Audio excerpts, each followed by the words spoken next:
on touch y'all with another episode of the Sawdust Dude. Welcome back, guys. We got our project cabin going on today. We're really working on the last wall before we do stain. And like I said, we're doing a solid color stain on this cabin just because, as you can see over here, how bad the logs are weathered and damaged, and it's just a wreck. We've done some caulking already, but still we've got all these checks to deal with. But before we can move on to that, we've got an issue. That's not a good thing, no bueno. Hey, you know, these are powder post beetles and different rot and things like that going on. Like I said before, you know why it's powder post beetles, because it turns that log to powder. So that's the culprit there. We've got to fix that. Got a little spot over here by the by a heater exit. I'm not sure what caused this. Could be more a lack of maintenance, and it's just water damage. So we're going to do a process today called reskinning, or basically you're putting a veneer.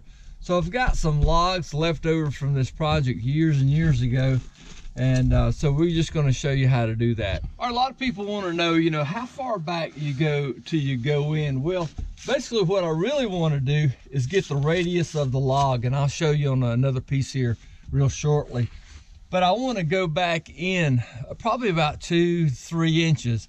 These logs are 6 inches deep, and so I want to at least get half of it, but I need to get down to good wood. And then once we get the good wood and get it all level inside or plumb looking, that way that other piece will fit in like a puzzle. You know, a lot of people ask, aren't you afraid of the logs collapsing and wall falling in? Well, you do have to be careful. There are times where we've had to cut all the way through a cabin and take the whole log section out. But it's kind of like those Jenga blocks, you know, you got to be real careful, but you can remove a spot if you just do a little bit at a time.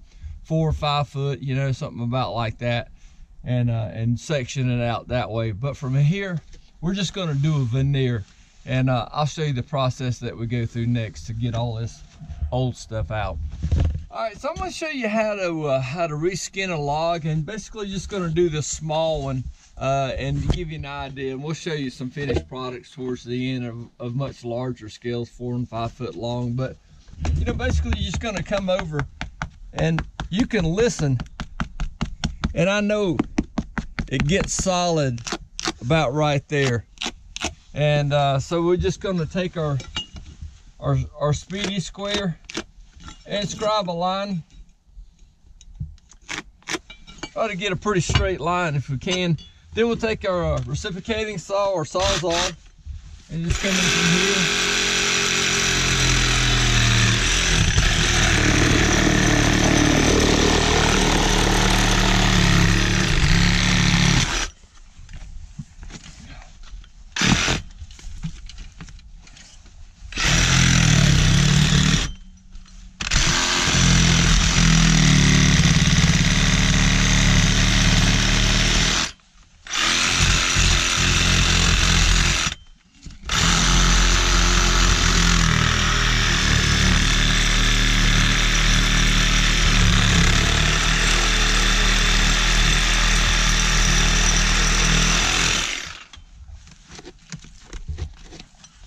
All right, guys, one of the things we talked about before is using the right kind of caulk. And as you do a little exploring, one of the things that I just found was just cheap caulk. And this is caulk that you use in your bathroom or something like that. But you know, wrong kind of caulk, and it doesn't expand. That's why we talked about using a big stretch or either a energy seal from Permachink.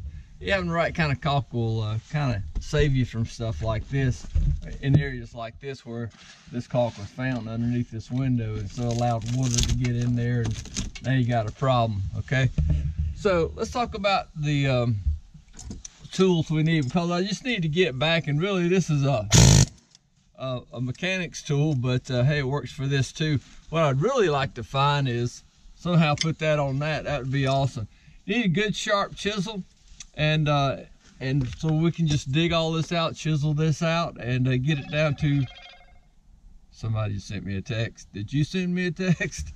One of the things, make sure you have a good sharp chisel. See, that one's got a nick in it. Thanks a lot, Travis. okay? So yeah, watch your workers and they take care of your tools. So anyway, all right, so we want to get this down. Just take my impact driver here, just start chiseling it out. See, I'm getting close to good wood already.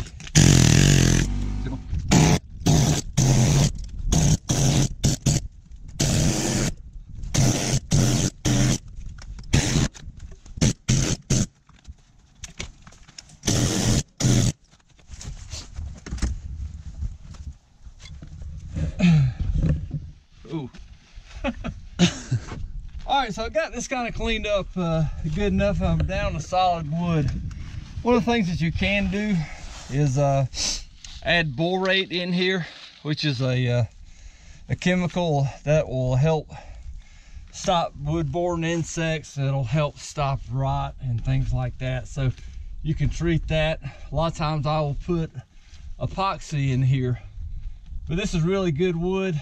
And so this is what I have next. And these are the shape of these logs. A lot of times these are called D logs because it's kind of in the shape of the letter D. But I've got to get this in here now. This is where we'll use the chainsaw. So really what I'm looking at, you got the arc, that curvature is flat up here. So I'm measuring off of this kind of point here where that radius begins. And so I'm going to come back about 1 inch, and I'll just take my chainsaw, or if you have a bandsaw, and you'll just rip down 1 inch.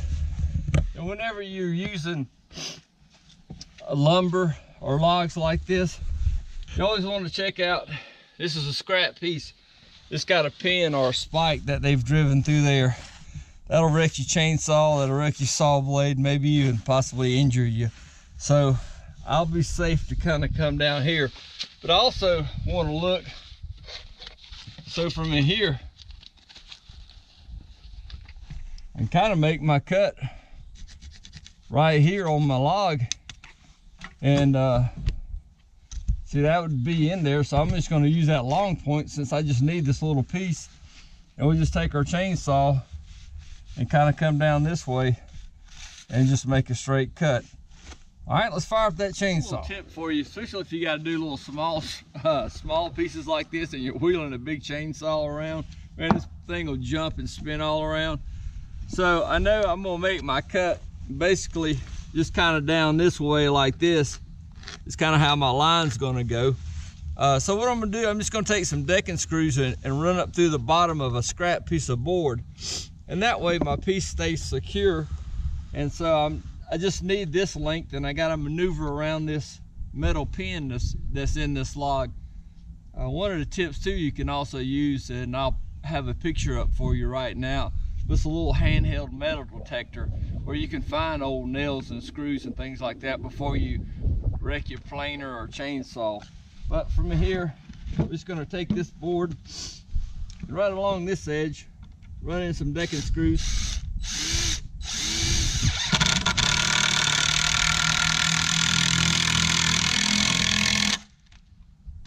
Pop 2 in so it doesn't spin.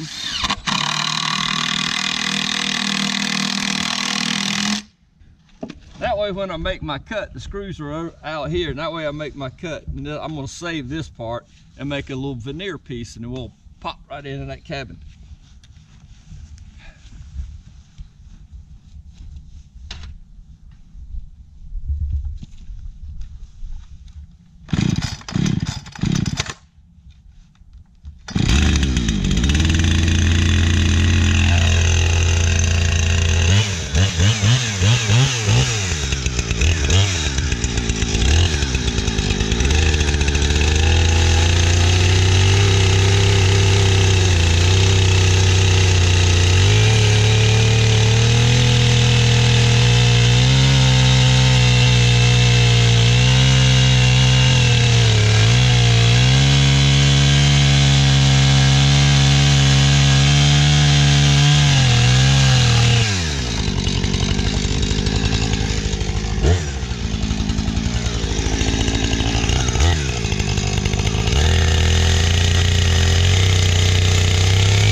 see how it is. It's gonna take multiple times. And what you may have to do is, you can see at the edge of the log, I'm okay with the profile up here, because by the time we caulk in here, that radius will be the same, but you can kind of see how on the bottom, I've got a good, I don't know, 3/4 of an inch that sticks out too far. It's proud right there, but my radius changes. And so what, several things that you can do, but this is looking good. This is a good first step. What we need to do is now come in here and we can take more out of the bottom over here. We can do that, or we can take it out of the back of our log over here and go from, like, say 3/4 to nothing, about like this. And we can do that with the chainsaw, or we can do that with the planer, a little hand electric planer, and just plane that out. And so this will fit back again. So let's go fine tune it some more. All right, we're gonna, you just gotta fine tune this a little bit. You can kind of look here, it's about 3/4 of an inch to an inch. And my cut was off, or sometimes the logs are different sizes and it's got twist or a bend to it. And so I'm just gonna take the chainsaw, and I kind of need to go 3/4 to nothing. So I don't wanna cut any off the top of my log. I've got it flipped over, and I'm just gonna take the blade and just kind of run that down. You can use an electric planer, or if you have a big, you know, a skill saw will run through here as well. So different kind of steps to use.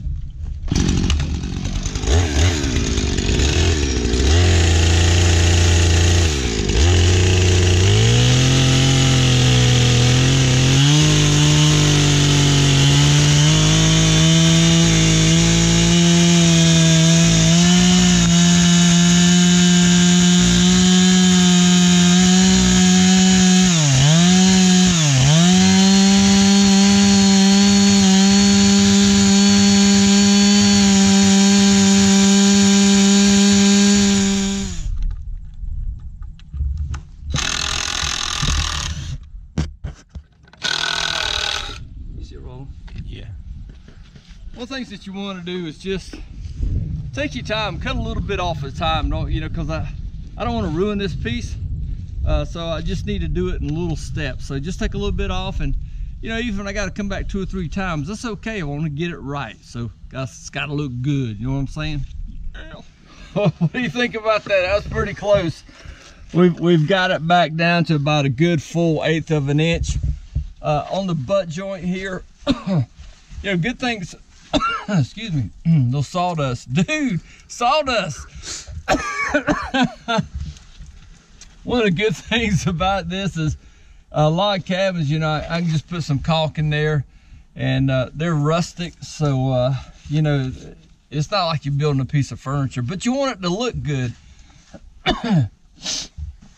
The goal you're always going for when doing any kind of restoration project is, I want it to look like it's always been here, and so that you can't go in and see that there's been a repair. So that's the goal anytime we do any kind of carpentry or woodworking. So from here, I just need to get some of these high spots off of here, and then we'll be good to go. And I may just use the electric planer on that and just kind of plane this down. All right, this down smooth, that way we can fine tune it. I want to warn you, Milo the dog, our little mascot for this job, does not like this planer. So here you go, Milo.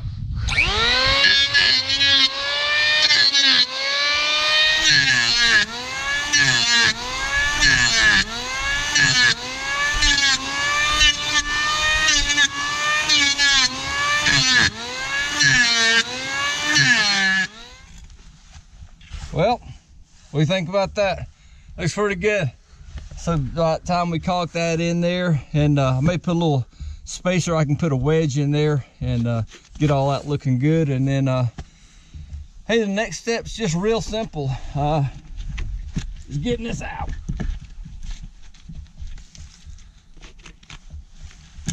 You did too good of a job. Here we go. Yeah, so the next step in here, you know, there's the spots here we can kind of clean up, but really it's just putting some epoxy in here, letting that dry, borate, then epoxy, and then using construction adhesive and some finish screws, and screw this into place. Like I said, this is going to be a solid color stain, so I can, if there's some screw holes, I can just put some caulk in there. And what are you laughing at? This kid calling you a surface. Your lips not working. It's just cold down there. Yeah. So the next step is just putting some epoxy in here, but I've got this down to good wood. I'm not worried about any more rot in here, and so just taking some construction adhesive and some finish screws that have small heads on them and run them in here, and that's nice and secure. Caulk it all up, and then we'll come back with our solid color stain and wrap that up.